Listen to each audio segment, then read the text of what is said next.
We can often learn something important about a religion just by examining its name. The name Christianity, for instance, draws attention to the importance of Christ in Christianity. Similarly, the word Islam tells us something about the religion preached by Muhammad. Islam is Arabic for submission or surrender, and in its religious context, the term refers to submitting one's will to Allah, the Arabic word for God. The word Muslim means one who submits to Allah.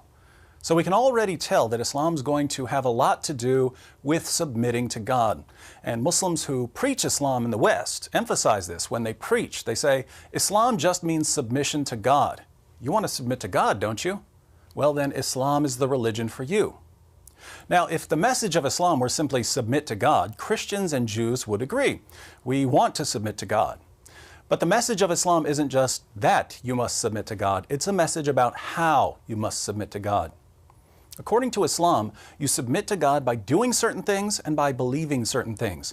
And Islam has two convenient lists for us, a list of the most important deeds, called the 5 pillars, and a list of the most important beliefs, called the 6 articles of faith. The 5 pillars of Islam, the 5 most important practices, are Shahada, Salat, Zakat, Saum, and Hajj.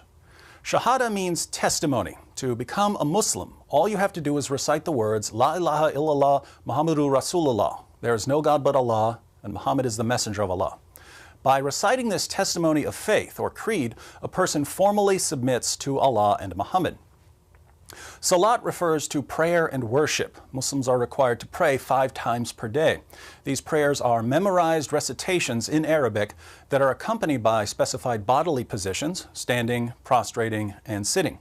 Muslims perform ceremonial washings called ablutions before prayers, and they pray facing the Kaaba, which is a cube-shaped shrine in Mecca. Zakat refers to almsgiving, which is required of all Muslims except for those who are extremely poor. Muslims have to give 1/40th of any monetary wealth they've held for an entire year, along with various percentages of agricultural products, livestock, and other goods. Saum is Islamic fasting, which is especially associated with Ramadan, the 9th month of the Islamic lunar calendar. When fasting, Muslims are required to abstain from food, beverages, and sexual intercourse during daylight hours, so from dawn till sunset.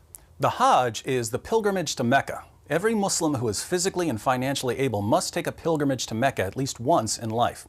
The communal Hajj takes place annually during the 12th month of the Islamic calendar.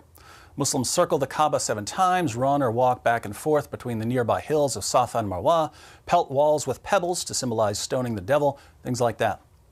So Islam requires submission to Allah, and Muslims demonstrate their submission by performing these 5 deeds. Muslims are also required to believe certain things. These are summarized in the 6 articles of faith: belief in Allah, belief in angels, belief in inspired books, belief in prophets, belief in the Day of Judgment, and belief in predestination. And these beliefs aren't just some kind of intellectual assent to the existence of God or the existence of angels. They require belief in what Islam teaches about God, angels, and so on. So belief in Allah isn't just belief that God exists, it's belief in the Islamic view of God. Most importantly, that Allah is one with no division in essence or person. The oneness of Allah, a doctrine called Tawheed, is so central to Islam that denying Allah's oneness is the worst sin a person can commit in Islam. It's the sin of shirk, associating partners with Allah. The 2nd article of faith is belief in angels. In Islam, angels are created from light and are incapable of disobeying Allah. So there are no fallen angels in Islam.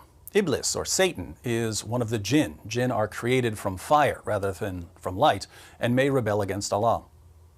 Then there's belief in Allah's revealed books. The Quran affirms the inspiration, preservation, and authority not only of the Quran but also of the Torah, the Psalms, and the Gospel.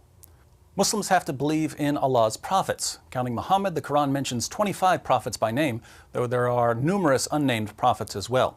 The most respected prophets in Islam are Noah, Abraham, Moses, Jesus, and Muhammad. Belief in the Day of Judgment includes belief in a general resurrection of the dead followed by a final reckoning. After hearing their deeds read from a scroll, faithful Muslims will enter Jannah, the garden or paradise, while unbelievers and hypocrites will be thrown into Jahannam, referring to hell. Belief in predestination is interesting. Some passages of the Quran suggest that human beings are ultimately responsible for their own actions, but passages indicating Allah's complete control over human actions are clearer and more common. If you do right, it's because Allah wanted you to do right. If you do wrong, it's because Allah wanted you to do wrong. Allah controls everything we do. So those are the basics of Islam. There are a lot more beliefs and practices in the Muslim sources, but these are the beliefs and practices that are most significant.